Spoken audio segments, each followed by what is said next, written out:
Hi, my name is Adam Stofsky from Briefly, and I'm here with Jordan Gustafson from Inland Counties Legal Services here to talk about family law, specifically about something called parentage. So, Jordan, can you just define the term? What are we talking about here when we say parentage? What does that mean?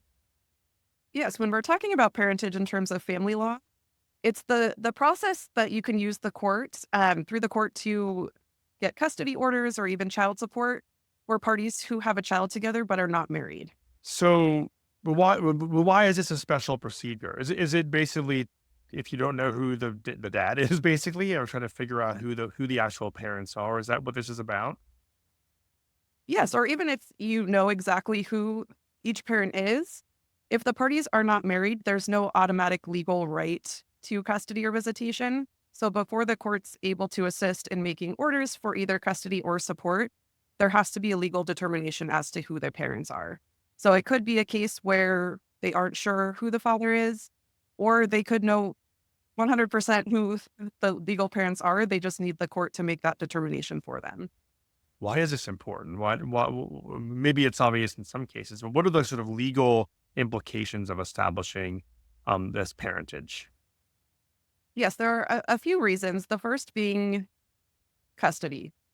So there's legal custody and physical custody. And the legal custody is who has the right to make decisions regarding welfare, health care, or even where the child can be enrolled in school. So if one of the parents hasn't been established as the legal parent, they don't have a right to make decisions in any of those regards. So if it's the father seeking to establish parentage, he would need to do that in order to be able to have a say in those important decisions. The other aspect is the physical custody, which is who the child is spending time with.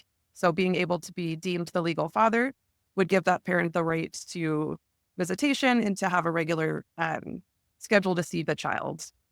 And then the third kind of area where it comes into play is for child support. So the primary custodial parent can request child support to have that financial support, which can't be ordered unless the other parent has been deemed the legal parent. So there could be situations where, like a father, for example, might want to have parentage because they want to have custody of their children or visitation rights, or there might be situations where that same person says, "No, I don't want to pay child support." So this can happen in a variety of postures, right? Yes, that's correct. I'd say it's a pretty even mix on whether it's the custodial parent filing or the non-custodial parent filing to ensure those visitation rights. There's a pretty good mix of which parent is the one initiating the case with the court. Okay, that's interesting. That was kind of getting to my next question is sort of who initiates these and so let's just start with that. So how do you get the process started, regardless of who you are in the family? The primary route if a party is seeking to do it to initiate the case themselves would be to file a petition to establish parental relationship with the court, and that would open up the case and kind of start those proceedings. The other option is to go through the Department of Child Support Services, and that would open up a case to receive that financial support. And through that, the Department of Child Support Services can actually determine the parentage in the case as well. So there's those two kind of primary routes that a party can take. So who can do this? Who can actually bring one of these, legal cases? Yeah, so the initial two are what you would normally think of is the biological parents. That's the most common case, but there are scenarios where there may be other parties involved. For example, we talked a little bit about presumed parents. So if the parties are married, the husband in that marriage would be the presumed father. Now, there's obviously scenarios where the biological father may not actually be the husband in that case. So the third party, biological father, could open a parentage action to establish that he is actually the father and not the husband. So there are some tricky scenarios, or even now with the increasing technology and surrogacy, there's a lot of kind of different scenarios where this may come into play. But the standard one is most often when it's the biological parents. So how do you prove that you either are an actual biological parent or not one?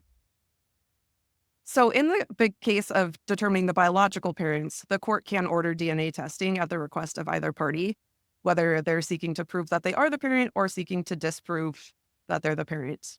In these other scenarios where maybe they're seeking to be established as a parent, but they're not a biological parent, that's when it would get into more of a court hearing to establish that they meet the legal requirements. For example, one is if a parent has taken that child in and kind of held them out to the world to be their child, and they've provided care and support for the entirety of the child's life. So there's these different areas that may require a court hearing to establish parentage when it's not a biological parent seeking it. Yeah, that's interesting. All right, I have a couple more questions.